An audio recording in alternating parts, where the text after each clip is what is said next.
এই জায়গায় এসো, এইদিকে দাঁড়াও, এইদিকে দাঁড়াও, এইদিকে দাঁড়াও, এইদিকে দাঁড়াও। এই জায়গাটা আমরা দেখবো এখন, ঠিক আছে? গন্ডগোল করো না, এইদিকে দাঁড়াও, সবাই দেখতে পাবে। কিছুক্ষণ আগে যে নিয়মটা শিখলাম, পথ চলার নিয়ম, সেই নিয়মটা আমরা একটু দেখে নিই যে কতটুকু কে শিখেছি। এই আলোটা কি, অর্থাৎ এটা কি বলছে? কাকে থামতে বলছে? ড্রাইভারকে বলা হচ্ছে যে গাড়ি চলন্ত অবস্থায় না দেখে গাড়িটা পুরোপুরি দাঁড়িয়ে যাবে, স্টার্ট বন্ধ করতে হবে এই জায়গায়। এইটা কি? অর্থাৎ এইটা যখন গাড়ি দেখানো হবে তখন গাড়িটাকে স্টার্ট করবে এবং গাড়ি দাঁড়িয়ে থাকবে, ঠিক আছে? এবারে এই আলোটা চলে যেতে বলছে। সবুজ আলো যখন জ্বলবে, স্টার্ট হয়ে আছে, গাড়ি আস্তে আস্তে আস্তে আস্তে বেরিয়ে যাবে। এইটার নামকে বলা হয় ট্রাফিক লাইট পোস্ট। কি বললাম? এরপরে দেখো লেখা আছে সেভ লাইফ, সেভ লাইফ। আরেকবার বলো সবাই মিলে, সেভ লাইফ, সেভ লাইফ। বাংলাতে একটু বলার চেষ্টা করি। সতর্কভাবে গাড়ি চালান, জীবন বাঁচান। ঠিক আছে? কি বললাম?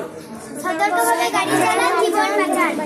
তোমরা এইটা নিশ্চয়ই শুনেছো, save save save drive, save life, অর্থাৎ গাড়ি আস্তে চালান, জীবন বাঁচান। তোমাদের কোনো বুঝতে অসুবিধা হয়নি? এবারে চলো আমরা ওইখানে একটু দেখি, এই দিকটাই একটু এসো।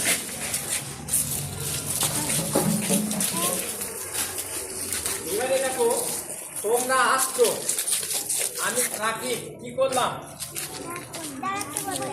গাড়ি দাঁড়াতে বললাম। এইদিকে যদি আসছি তাহলে কি করতে বলছি? সামনের দিকে গাড়িটাকে সামনে দিকে আসতে বলছি। এবারে যদি আমি এইভাবে করি তাহলে গাড়ি দুদিকে থেমে গেল, আর যে যেখানে ছিল সেইখানে। এই গাড়ি কি কারণে দাঁড়ায়? ছোট ছোট ছেলে মেয়েরাদেরকে যখন রাস্তা পার করা হয় তখন ট্রাফিক পুলিশ ইচ্ছা করলে রাস্তায় দুদিকে গাড়ি থামিয়ে দেয়, তারপর পার করিয়ে দেয়। এবারে একটা ছেলে এসো কাছে, একজন হলেই হবে। রাস্তায় পেরোতে গেলে আমাদের কোন দিক দিয়ে পেরোতে হবে বলো? হ্যাঁ, কোন দিক দিয়ে পেরোতে হবে? বাঁ দিক দিয়ে পেরোতে হবে। আর রাস্তায় চলতে গেলে আমাকে আর কি করতে হবে? শুধু বাঁ দিক দিয়ে তো পেরোলে চলবে না,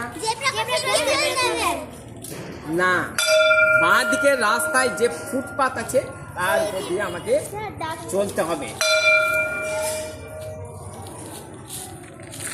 ঠিক, এখন তোমাদের ঘন্টা পড়ে গেল, পরে আবার আমরা এটা নিয়ে আলোচনা করব।